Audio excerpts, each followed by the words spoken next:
Yesus mulai berbicara kepada mereka dalam perumpamaan adalah seorang membuka kebun anggur dan menanam pagar sekelilingnya. Ia menggali lubang tempat memeras anggur dan mendirikan menara jaga. Kemudian ia menyewakan kebun itu kepada penggarap-penggarap lalu berangkat ke negeri lain. Dan ketika sudah tiba musimnya, ia menyuruh seorang hamba kepada penggarap-penggarap itu untuk menerima sebagian dari hasil kebun itu dari mereka. Tetapi mereka menangkap hamba itu dan memukulnya, lalu menyuruhnya pergi dengan tangan hampa. Kemudian ia menyuruh pula seorang hamba lain kepada mereka. Orang ini mereka pukul sampai luka kepalanya dan sangat mereka permalukan.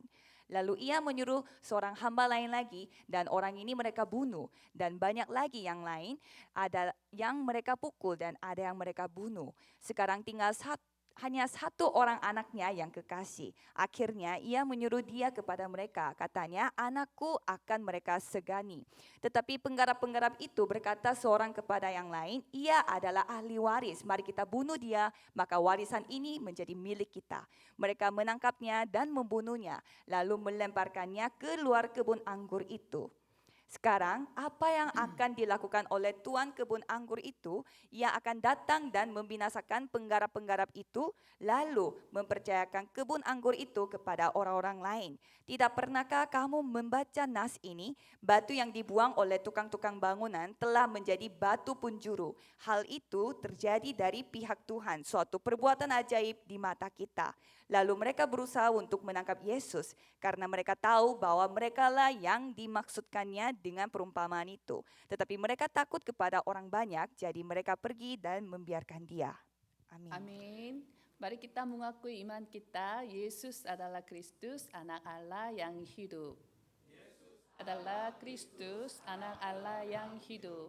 Mari kita saling memberi salam, saudara adalah misionaris yang menyelamatkan Indonesia. Menyelamatkan Indonesia, amin. Judul khotbah hari ini adalah intisari dari Alkitab. Bacaan hari ini diambil dari Markus 12 ayat 1 sampai dengan 12. Sebagai pengantar, minggu kemarin retreat Reader Remnant telah diadakan di Gereja Hana di Kota Daegu. Mulai hari Selasa besok, konferensi Remnant sedunia ke-27 WRC WRC akan diadakan dengan tema Bagian Abadi, Karya Abadi, Warisan Abadi di Kintex di Kota Ilsan. Sekitar 1.000 orang, 1.000 remnant dari Gereja Yewon akan hadir di WRC.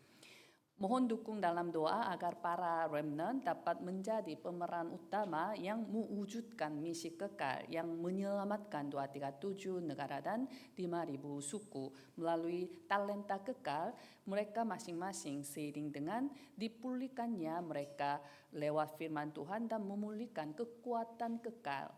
Membantu dan memandu remnant dapat berdiri di dalam perjanjian dan di dalam Injil adalah pelayanan kita yang mewariskan bagian kekal abadi dan karya abadi dan warisan abadi. Dalam Kisah Para Rasul pasal 17 ayat 1, pasal 18 ayat 4, pasal 19 ayat 8, Rasul Paulus melayani berpusat di rumah ibadat. Rumah ibadat telah menjadi platform yang melakukan gerakan firman, melakukan gerakan ladang, gerakan pemulihan hidup. Yang artinya gereja kita harus berperan sebagai platform bagi para remnant agar mereka dapat menantang diri dalam perjanjian. Zaman Jusami, masih tahu, zaman Jumat, Sabtu dan Minggu, zaman Jusami tidak boleh menjadi slogan saja, tetapi harus menjadi sistem yang nyata, secara nyata. Kita harus membimbing para remnant yang dapat menghasilkan buah dengan sistem menyampaikan perjanjian yang tepat, sistem meningkatkan keahlian, dan sistem memulihkan radang. Ketika sistem tersebut diaktifkan dan membuahkan hasil, sistem itu akan diperluas menjadi sistem yang akan menyelamatkan 237 bangsa dan 5.000 suku. Saya memberkati setiap jemaat Indonesia serta Timur Leste dalam nama Yesus Kristus. Kiranya Gereja Yewon dapat menjadi komunitas Yewon yang memperluas tempat kemah pelayanan saudara masing-masing seiring dengan memegang perjanjian. Lapangkanlah tempat kemahmu yang diberi oleh Tuhan. Teks hari ini adalah perumpamaan tentang penggarap-penggarap kebun anggur atau disebut juga sebagai perumpamaan tentang penggarap-penggarap yang jahat. Melalui perumpamaan ini, Yesus merangkum 66 kitab dari Alkitab dan menunjukkan intisari dari Alkitab. Teks ini mencatat proses pemulihan manusia, yaitu proses penebusan manusia, proses keselamatan manusia yang satu-satunya diciptakan menurut gambar Allah setelah hubungannya dengan Tuhan terputus oleh dosa. Ini menggambarkan kasih dan kesabaran Tuhan yang besar untuk keselamatan manusia, jalan keselamatan yang diberikan melalui pengorbanan Yesus Kristus, dan gambaran manusia yang menyedihkan, yang tidak menyadari kasih Allah ini dan terus berjalan di jalan kehancuran. Seorang teolog pernah mengatakan tentang Alkitab seperti ini. Firman Tuhan menantikan kita di dalam Alkitab. Firman Tuhan menunggu kita di dalam Alkitab. Apa maksudnya? Di zaman sekarang ini Tuhan tidak langsung memberi pesan dengan memanggil nama kita masing-masing sama seperti zaman perjanjian lama. Tetapi kini Tuhan mencatat semua firman-Nya melalui Alkitab, di dalam Alkitab. Oleh sebab itu, menjalani kehidupan yang berpusat pada Alkitab adalah hal yang wajar, hal yang mutlak. Di atas segalanya, karena Tuhan memberi kita semua pesan yang kita butuhkan melalui Alkitab. Kehidupan kita akan berubah tergantung pada apakah kita tahu apa inti dari sehari Alkitab atau tidak, sebagaimana judul khotbah hari ini. Alasan Israel terjadi budak, tawanan, jajahan adalah karena mereka melewatkan intisari dari Alkitab. Reformasi agama terjadi karena gereja abad pertengahan melewatkan intisari dari Alkitab. Apa intinya? Sola scriptura. Dikatakan bahwa mari kita kembali ke Alkitab. Ad pontes, dikatakan bahwa mari kita kembali ke sumber, kembali ke dasar. Jadi mari kita berpegang dengan benar pada apa yang Alkitab katakan. Sekarang pun ada terlalu banyak orang yang tidak mengetahui intisari Alkitab, walaupun mereka beribadah di gereja. Sehingga mereka menjalani kehidupan agamawi. Apalagi orang yang tidak percaya, tentu mereka tidak tahu, tidak mengerti intisari Alkitab. Saya memberkati setiap jemaat Indonesia serta Timur Leste dalam nama Yesus Kristus. Kiranya saudara dapat memegang intisari dari Alkitab sekali lagi mulai firman hari ini dan dapat menjadi pemeran utama dari gerakan Stateman 2025 untuk memperluas keempat utama tempat kemah. Pokok bahasan yang pertama adalah penggenapan penebusan. Dalam ayat 1, lalu Yesus mulai berbicara kepada mereka dalam perumpamaan, adalah seorang membuka kebun anggur dan menanam pagar sekelilingnya. Ia menggali lubang tempat memeras anggur dan mendirikan menara jaga. Kemudian ia menyewakan kebun itu kepada penggarap-penggarap lalu berangkat ke negeri lain. Teks hari ini adalah salah satu dari banyak debat yang terjadi pada hari Selasa setelah Yesus memasuki ke Yerusalem. Ketika Yesus memasuki Yerusalem untuk memikul salib, hal yang pertama yang dia lakukan adalah menyucikan bait Allah yang telah diubah menjadi sarang penyamun. Pada waktu itu bait Allah seperti toko yang disewakan oleh imam besar. Mereka menggunakan alasan mempersembahkan korban kepada Tuhan untuk mengisi kantong mereka sendiri. Namun akibat dari peristiwa ini, imam-imam kepala dan ahli-ahli Taurat kehilangan sumber kekayaan besar yang mereka kumpulkan dan mereka berusaha untuk membinasakan Yesus, berusaha untuk membunuh Yesus. Jadi setelah peristiwa penyucian bait Allah, ketika Yesus datang kembali ke bait Allah, mereka bertanya kepadanya dengan kuasa manakah engkau melakukan hal-hal itu? Dan Yesus memberikan perumpamaan dalam teks hari ini sebagai tanggapan kepada mereka. Jika kita merangkum perumpamaan hari ini, seorang pemilik kebun anggur melengkapi kebunnya, kemudian menyewakannya kepada penggarap-penggarap lalu pergi ke luar negeri. Waktunya berlalu, pemilik itu mengirim seorang hamba untuk menerima sebagian dari hasil kebun anggur. Penggarap-penggarap seharusnya mengembalikan sebagian dari hasil kepada pemiliknya dengan rasa syukur, tetapi mereka tidak berterima kasih, malah memukuli hamba dan mengembalikan dengan tangan hampa, tangan kosong. Pemilik kebun anggur itu sabar dan mengirim hamba yang lain lagi. Namun kejahatan mereka semakin parah hingga akhirnya mereka membunuh para hamba yang diutus. Dalam teks ini disebutkan bahwa bukan hanya satu atau dua orang hamba yang dikirim, melainkan banyak hamba diutus untuk mencoba membuat mereka bertobat, tetapi mereka tidak berubah sama sekali. Jadi sebagai upaya terakhir, pemilik kebun anggur mengutus putra kesayangannya dengan harapan mereka akan bertobat. Namun para penggarap jahat itu berpikir sebaliknya. Mereka berpikir bahwa jika mereka membunuh ahli waris ini, kebun anggur akan menjadi milik mereka. Sehingga mereka membunuh putra pemilik kebun anggur. Yesus menceritakan perumpamaan ini dan bertanya apa yang akan dilakukan oleh tuan kebun anggur itu. Ia akan datang dan membinasakan penggarap-penggarap itu lalu mempercayakan kebun anggur itu kepada orang-orang lain, bukan? Dalam teks hari ini pemilik kebun anggur melambangkan Tuhan. Penggarap-penggarap yang jahat melambangkan imam-imam kepala dan ahli-ahli Taurat. Hamba Tuhan melambangkan para nabi dan putra pemilik melambangkan Yesus. Melalui perumpamaan dalam teks hari ini, Yesus menjelaskan sejarah umat manusia dan menunjukkan keadaan manusia yang jatuh ke dalam dosa karena peristiwa Kejadian pasal 3. Setelah Tuhan menciptakan segala sesuatu di bumi, Dia menciptakan manusia pada hari yang terakhir dan Dia menciptakan hanya manusia saja menurut gambar Tuhan. Secara khusus Tuhan telah memberi manusia hak istimewa untuk menaklukkan, menguasai dan menikmati semua yang diciptakan dan ditempatkan di bumi ini. Begitu besar Dia mengasihi manusia. Namun manusia mengkhianati kasih Tuhan dan jatuh ke dalam tipu daya iblis bahwa dia bisa menjadi seperti Allah. Lalu akhirnya manusia tidak menaati firman Tuhan.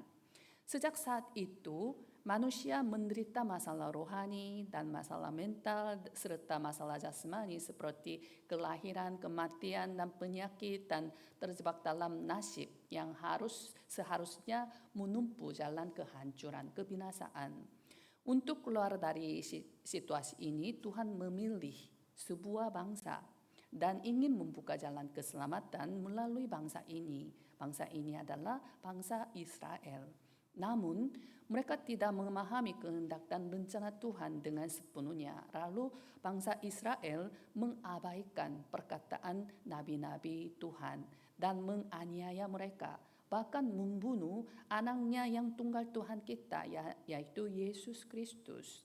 Pada akhirnya Tuhan menghakimi orang-orang Yahudi yang memberontak terhadapnya dan menunjukkan secara simbolis bahwa berkat Tuhan akan dipindahkan dari orang-orang Yahudi kepada orang-orang bukan Yahudi, orang non-Yahudi. Sekarang pun orang-orang Yahudi jatuh ke dalam konsep bangsa pilihan dan menunjukkan sikap yang menjauh dari sejarah keselamatan Allah. Namun ada harapan karena di antara orang Yahudi ini terdapat Yahudi Mesianik Jew yang menerima Yesus Kristus.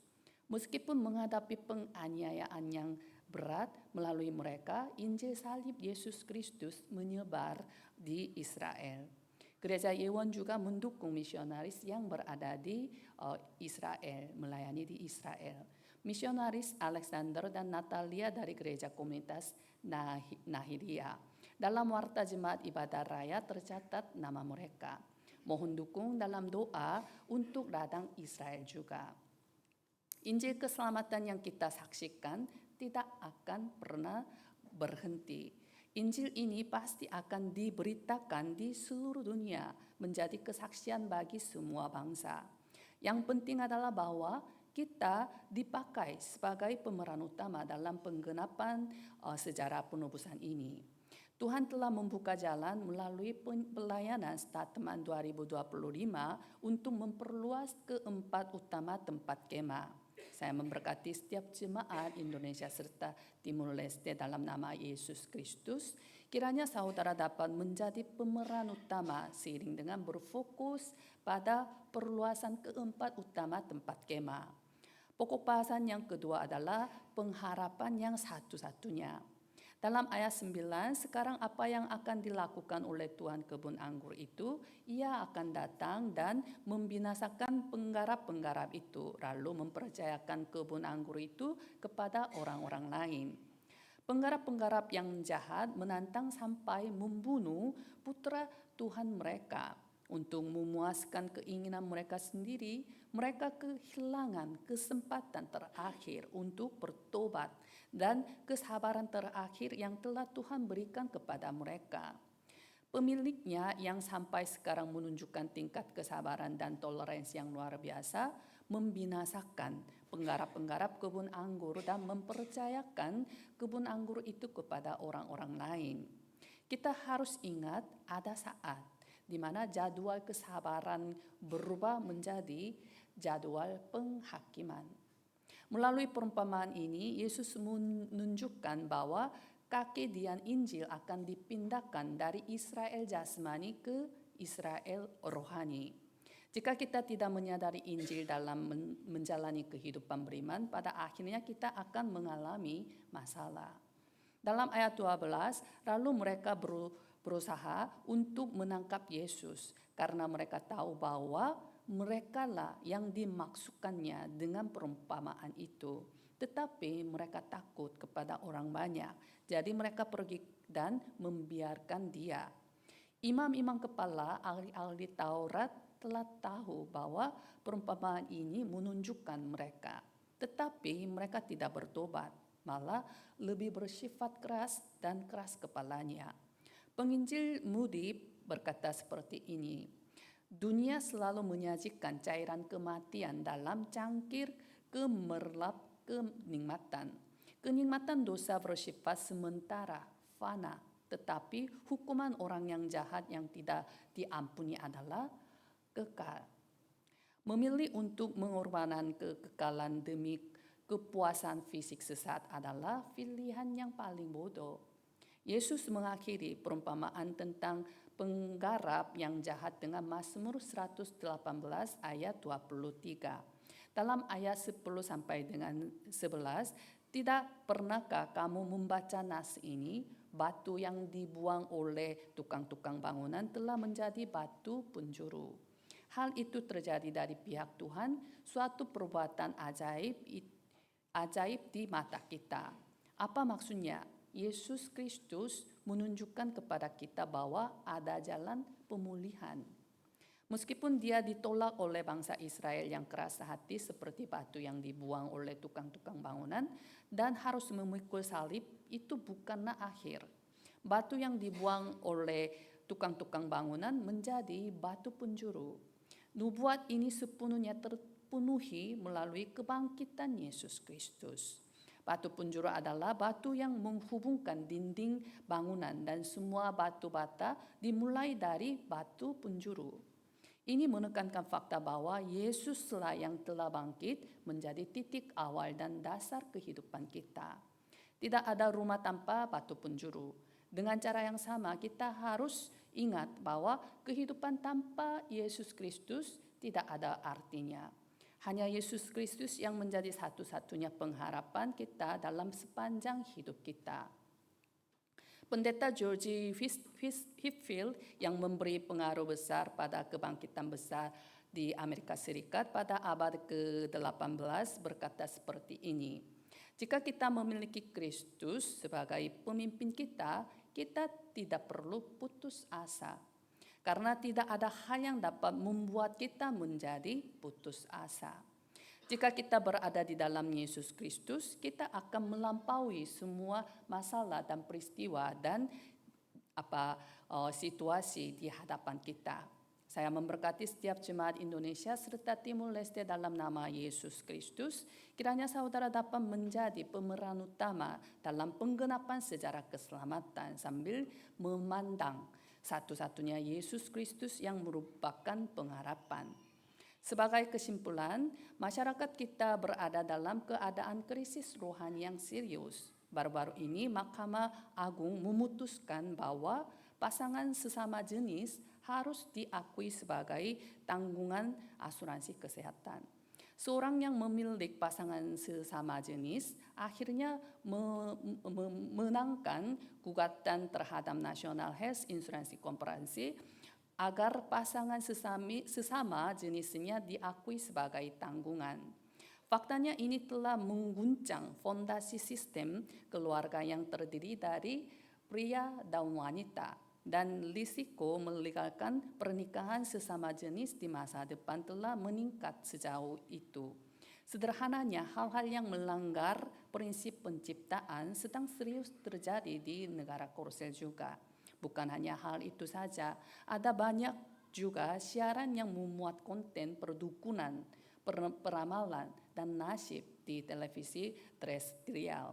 Salah satu program dari program penghiburan yang baru-baru ini disiarkan berjudul Cinta Peramal. Itu tidak masuk akal. Dikatakan bahwa 8 peramal yang muda mencari jodoh sesuai dengan takdir mereka dengan meramalkan keberuntungan cinta mereka. Hal-hal tentang perdukunan secara alami masuk dalam konten dan prosesnya. Untuk sementara ada kegemaran untuk tes kepribadian yang disebut MBTI di kalangan generasi MZ, tetapi dikatakan bahwa tren meramal nasib itu menjadi lebih populer dalam beberapa tahun terakhir. Yang lebih disayangkan lagi adalah ada banyak orang Kristen yang meramal nasib, mencari dukun, dan membaca tarot. Faktanya menurut survei hampir setengah 50% dari mereka yang berusia 19 hingga 34 tahun dan 3 dari 10 orang Kristen mengatakan mereka pernah membaca ramalan atau tarot. Menara setan semakin kokoh di dunia. Satu-satunya cara untuk memecahkan kegelapan Kejadian pasal 3 adalah melalui satu-satunya Injil saja. Hanya Kristus, hanya kerajaan Allah, dan hanya kepenuhan Roh Kudus. Inilah intisari dari Alkitab.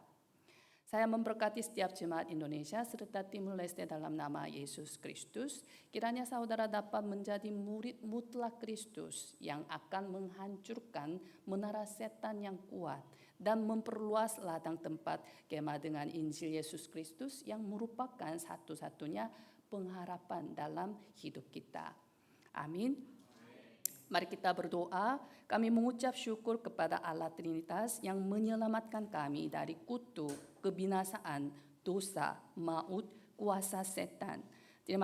Terima kasih Yesus telah menjadi batu penjuru agar kami dapat bertemu kembali dengan Tuhan. Karena Tuhan menyertai kami senantiasa, kami tidak ada kekurangan. Kami tahu bahwa kami dapat diselamatkan hanya oleh iman karena kasih karunia yang besar dari Tuhan. Kiranya kami dapat menjadi murid Kristus yang bahagia dengan doa penikmatan keselamatan kami selama 24 jam. Kiranya kami dapat menjadi penginjil yang memiliki kuasa doa, yang menghancurkan kuasa setan dan menyampaikan Injil kepada orang yang belum mengenal Tuhan. Kiranya kami dapat menjadi murid globalisasi yang menyelamatkan 5.000 suku melalui doa melampaui ruang dan waktu. Kiranya kami dapat memiliki sistem doa pernafasan yang menyelamatkan butuh dan roh kami. Kami memuliakan Tuhan yang menjadi satu-satunya pengharapan bagi kami. Kami berdoa di dalam nama Yesus Kristus. Amin.